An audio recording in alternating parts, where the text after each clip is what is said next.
విజయ్ కిరణ్ గారు మరి కాసేపట్లో జాయిన్ అవుతారు. అలాగే పొలిటికల్ అనలిస్ట్ సింగళూరి వెంకటేష్ గారు కూడా మనతో జాయిన్ అయ్యారు. గుడ్ మార్నింగ్ సింగళూరి వెంకటేష్ గారు.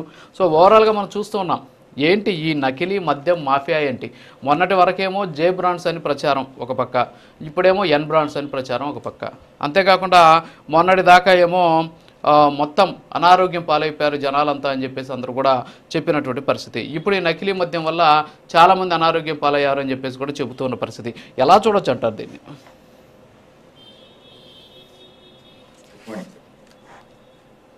సంపద సృష్టి కింద చూద్దాం సార్. సంపద సృష్టి కింద చూడాలి. యాక్చువల్గా ఏంటంటే ఆల్రెడీ కూటమి ప్రభుత్వానికి అనుకూల మీడియా దీని మీద ఒక క్లీన్ చిట్ కూడా ఇచ్చేసింది తెలుగుదేశం పార్టీకి. ఎలక్షన్ హడావడిలో మిథున్ రెడ్డి గారి యొక్క ఫాలోవరు, పెద్దిరెడ్డి గారి యొక్క అనుగు శిష్యుడు ఈ కట్టా సురేంద్ర నాయుడు గారు కూటమిలో గెలుపొందటానికి లేదా వైఎస్ఆర్సీపీ పార్టీ అభ్యర్థిని ఓడించడానికి లేదా ఆయన గెలిపించడానికి అని చెప్పేసి కూటమిలోకి వచ్చేసారు.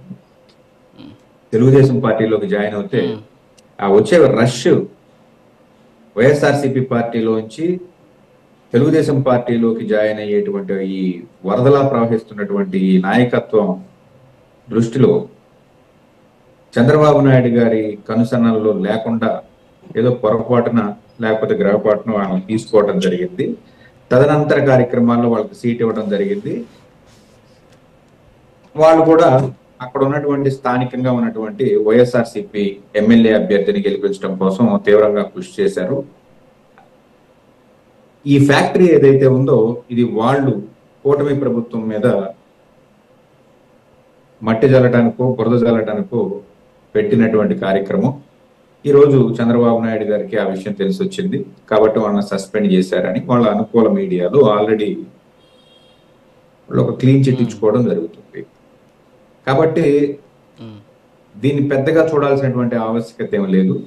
రాష్ట్రంలో ఇది తప్ప మరొక లిక్కర్ ఫ్యాక్టరీ ఏదైతే ఈ నకిలీ మద్యం ఫ్యాక్టరీ ఏమీ లేదు అని చెప్పేసి కూడా క్రిస్టల్ క్లియర్ గా గవర్నమెంట్ తరపు నుంచి వాళ్ళు చెప్పడం జరుగుతుంది.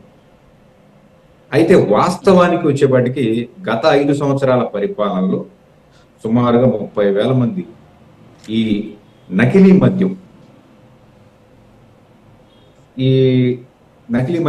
తాగి చనిపోయారు అని చెప్పేసి ప్రచారం చేశారు.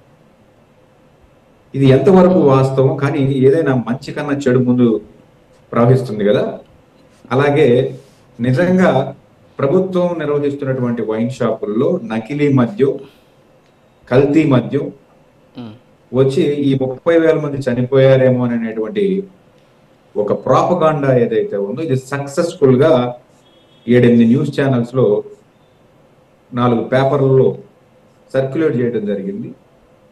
సామాన్యులు కూడా నమ్మటం జరిగింది నిజానికి. అయితే ఈ రోజు వచ్చేపాటికి నివేదికలు ఏం చెప్తున్నాయి అంటే ఆంధ్రప్రదేశ్ లో అసలు కల్తీ మద్యం వల్ల జరిగినటువంటి మరణాలు 0 అని చెప్పేసి ఎన్సీఆర్బీ రిపోర్ట్స్ తేటతెల్లం చేస్తున్నటువంటి ఒక విషయం. ఇక్కడ ప్రభుత్వం నుంచి వచ్చేటువంటి ఈ నివేదికలు కాస్త లేట్ అయితే జరిగేటువంటి నష్టాలు ఏ రకంగా ఉంటాయో కూడా మనం సక్సెస్ఫుల్ గా ఇప్పుడు మనం దాన్ని చూస్తున్నాం. తిరుమలలో లడ్డూలో కల్తీ జరిగిందని చెప్పేసి అన్నారు గవర్నమెంట్ రాగానే. ఈరోజు సుప్రీంకోర్టులో ఆ కేసు వీగిపోయేటువంటి పరిస్థితి. అలాగే మద్యం మాఫియాలో భాగంగా దీనికి సంబంధించి ఒక పెద్ద బట్టబయలు చేసాము మేము ఈ మద్యానికి సంబంధించి అని చెప్పేసి మిథున్ రెడ్డి గారిని కూడా అరెస్ట్ చేయడం జరిగింది. ఆయన కూడా ఒక రకంగా చెప్పాలంటే సాక్ష్యాధారాలు ఇవన్నీ పరిశీలిస్తే బెయిల్స్, అరెస్టులు ఇవన్నీ కామన్. సాక్ష్యాధారాలు కోర్టులో వాళ్ళు ప్రవేశపెట్టినటువంటి సాక్ష్యాధారాలు ఇవన్నీ చూస్తే ఆయన కూడా క్లీన్ చిట్ తో బయటకు వచ్చేటువంటి ఒక అవకాశం కనపడుతుంది. ఈవెన్ ఆయనకి బెయిల్ వచ్చినప్పటికీ కూడా ఆ బెయిల్ క్యాన్సిల్ చేయమని చెప్పి మళ్ళీ హైకోర్టును అప్రోచ్ చేసినటువంటి ఒక పరిస్థితి. అయితే ఈ నకిలీ మద్యం మాఫియా 1.5 సంవత్సరం నుంచి సక్సెస్ఫుల్ గా జరుగుతుంది. ఇది ప్రభుత్వం దృష్టిలో లేదా ప్రభుత్వం దృష్టిలో ఉండేది జరుగుతుందా? ఈరోజు మీడియా పరంగా బయటపడింది కాబట్టి ఈరోజు కేవలం వీళ్ళని సస్పెండ్ చేసి చేతులు దులుపుకుంటున్నారా, లేదా ఇదే పరిస్థితుల్లో వేరే వాళ్ళు ఉంటే ఇలాగే సస్పెన్షన్ తో వదిలిపెడతారా, లేదా కేసులు కట్టి అరెస్ట్ చేసి ఈ పాటికి మామూలుగా అయితే చిన్న స్థాయి నేరస్తులు అయితే సాధారణంగా ఎస్పీ స్థాయి అధికారులు అరెస్ట్ చేసి వాళ్ళ మొహాలు ముసుగులేసి చూపిస్తారు కదా, మరి అలాంటి కార్యక్రమం ఏమన్నా కూటమి ప్రభుత్వం చేస్తుందా? ఇవన్నీ ప్రశ్నార్థకంగా కొన్ని ప్రశ్నలు మిగిలి ఉన్నాయి. వీటన్నిటికీ ఆన్సర్స్ ఏ రకంగా చెప్తారు? ఎందుకంటే కూటమి ప్రభుత్వం ఏర్పడే ముందు పవన్ కళ్యాణ్ గారు కానీ చంద్రబాబు నాయుడు గారు కానీ చేసినటువంటి వ్యాఖ్యలు ఏవైతే ఉన్నాయో, తాను తప్పు చేసినా ఎటువంటి శిక్ష పడాలో సామాన్యుడు చేసిన అటువంటి శిక్ష పడుతుంది.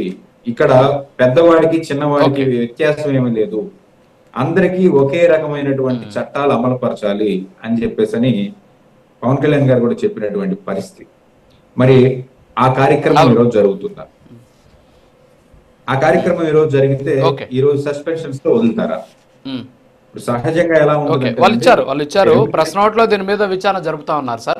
ఒక నిమిషం వస్తాను వెంకటేష్ గారు, మళ్ళీ వస్తాను మీ దగ్గరికి.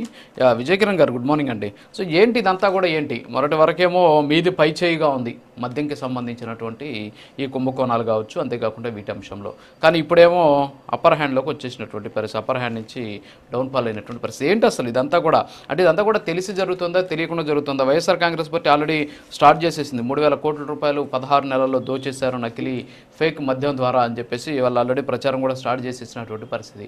మద్యం స్కాము ఆల్మోస్ట్ మరుగున పడిపోయి ఈ నకిలీ మద్యం పైకి వచ్చేస్తున్నటువంటి సిచ్యువేషన్ కనిపిస్తుంది. ఏమంటారు? మీ దగ్గర ఉన్నటువంటి సమాచారం ఏంటి?